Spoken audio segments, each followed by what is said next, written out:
Hello and welcome back to my channel.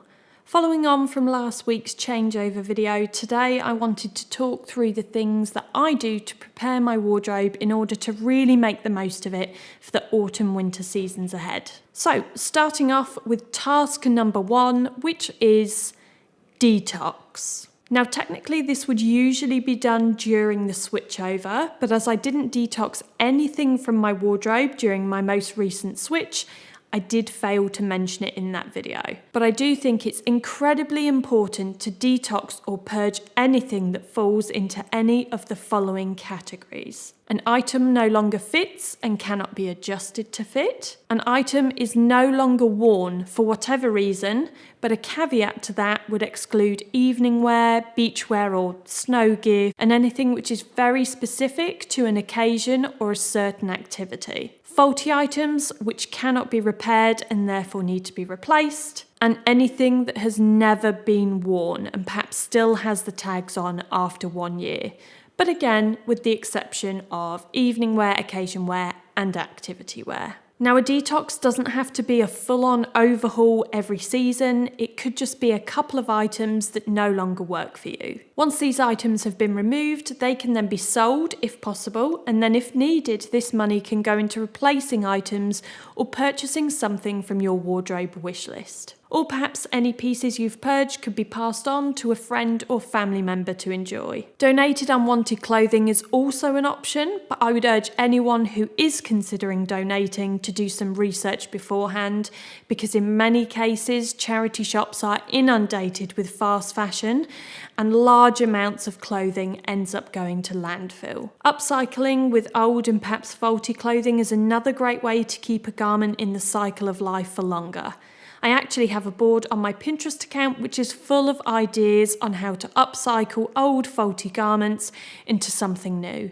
And you can find the link to this board down in the description box below of this video. Moving on to task number 2, repair.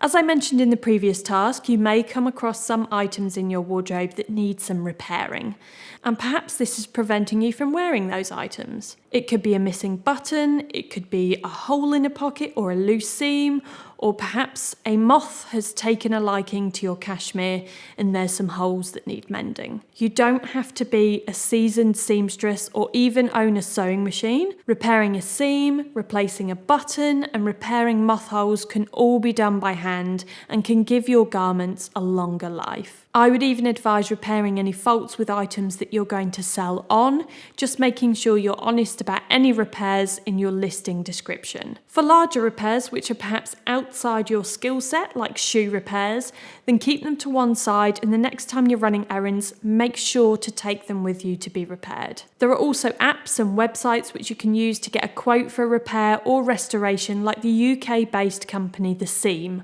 I watched a video recently on their Instagram where they completely restored a pair of Veja trainers, giving them a new lease of life. But stay tuned because I'm going to discuss restoring trainers at home later in this video. And now for task number 3, steaming. For those of you who watched last week's wardrobe switchover video, you'll have seen that when I hung all of my wool and cashmere coats after coming out of their storage tubs, they were inevitably a bit creased. So task number 3 is to steam anything that needs creases removed, which in this case is just my coats. When I steam larger quantities of garments all in one go like this, then I use my standalone steamer because it's got a much larger water reservoir that doesn't require refilling after every garment. I take about 4 to 5 coats at a time and place them on my filming rail, which I've moved down into the kitchen where there's lots of ventilation for the steam. Placing them one by one onto the garment hanger, I use downward only motions to avoid distorting the direction of the pile of wool or cashmere fibres. It's time consuming, but I find it a rather therapeutic process. Once my selection of coats have all been steamed, I leave them to air out on this rail for about an hour or so that any moisture caused from the steaming process can evaporate before they all go back onto the main rail in my wardrobe. I'll then repeat this process as and when I have time until all the coats have been steamed and freshened up. Task number 4, debobbling.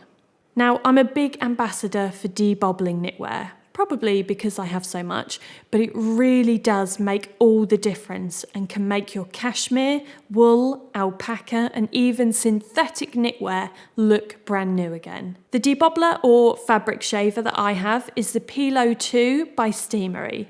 It's rechargeable, so before I start I make sure that it's fully charged so I have a few hours of debobbling time. This is usually an activity I save for slow Sundays, and again, I find it very therapeutic. Now, I do keep on top of my debobbling throughout the year, so unlike with my coats, I don't have to do them in large quantities, but I will gather any that have any noticeable pilling from recent wears, and I'll spend a few relaxing hours giving them a new lease of life. A cashmere comb is also a useful and very inexpensive tool to have in your wardrobe care kit for brushing your cashmere and removing any loose fibres and pilling. Now, it's a common misconception that pilling is a sign of poor quality when it comes to knitwear. In actual fact, it's completely normal and just the nature of any natural fibres like wool and cashmere. So just bear in mind, if you're buying wool or cashmere knitwear at any price point, it does require maintenance to keep it looking fresh. Moving on to task number 5, clean trainers. So I often get comments on how my trainers always look so clean and fresh. And it's not because I have so many that they're on constant rotation, it's because I look after them. I'm one of those people that loves a clean and crisp looking pair of trainers. Not the kind that loves them when they start looking all worn in and well loved. Whilst I don't do a full clean of a pair of trainers after every single wear, I do keep on top of them to ensure that they always look fresh. So my not so secret product, which I have used for years, is a magic eraser. You need to wear gloves when using a magic eraser because unfortunately they do contain chemicals.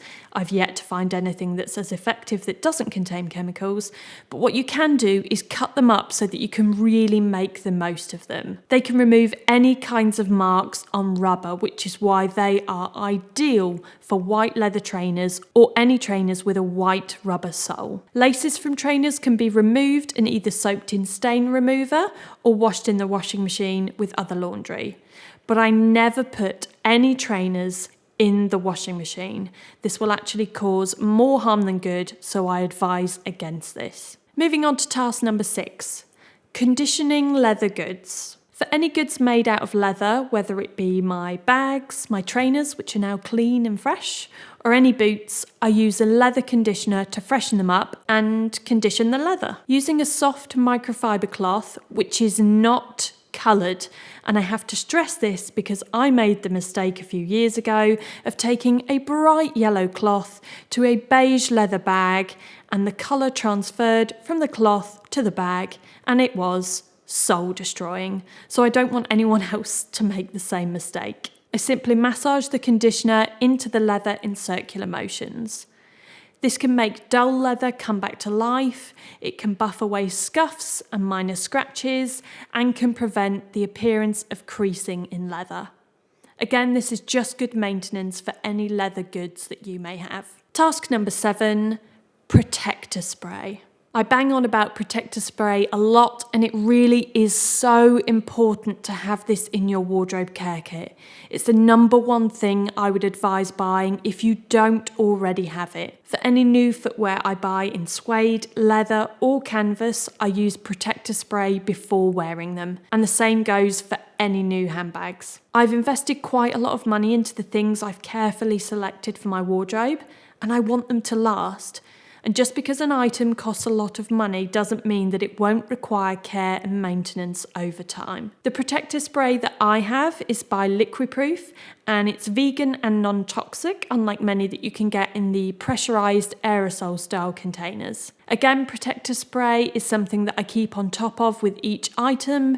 It's not a case of spraying something once and then you're done. Depending on the amount of wear an item gets, you will need to respray. The spray doesn't make items waterproof, but it does, as the name would suggest, add a protective layer against water, alcohol and also oil. The application techniques will vary depending on the protector spray that you use, so make sure you read the instructions in full to have the most effective level of protection for your goods. And finally, task number 8, bank outfit ideas. This is a task which I usually do all year round, but it's especially helpful when going into a new season when the weather has dramatically changed. So if you follow my process, then by now you'll have a fresh wardrobe for the season ahead. So it's a good time to start banking some outfit ideas for those days where perhaps you might be lacking in inspiration, or if you struggle to put an outfit together on the spot, this is a really useful task to spend some time on. There's a couple of ways you can do this. Firstly, the more practical method, where you use your actual wardrobe to physically put outfits together and then either take a mirror selfie or a flat lay of the outfit and add these photos to a dedicated album on your phone for future reference. This method, although more time consuming, is the most effective in my opinion, because you're using the actual items in your wardrobe, putting them on your body so you know exactly how the outfit will look and feel as a whole. The other option can be done remotely, so you don't have to be in your wardrobe, you can be watching telly or perhaps on the train whilst commuting to work. And this is the Pinterest method. Pinterest is an incredible tool to have in the palm of your hand to browse outfit inspiration. Whilst the items in outfits that you see on Pinterest won't be the exact ones that you own, you can still get a really good idea of how to style the items that you do have. This is particularly useful if you have any items which maybe you struggle to style in multiple ways. You can just search for that item on Pinterest, for example, striped jumper outfits, and then browse all the different outfits you see to get ideas. Right, there we go guys. I hope you found this video useful, and I'd like to say thank you all so much. I feel like I don't say it enough, for watching and for such positive feedback on the videos that I make along these kind of lines. They can often get lost in a sea of fast fashion hauls, so I'm really grateful for the support when you guys take the time to come and watch these videos. So yes, a big thank you, and I will see you next time.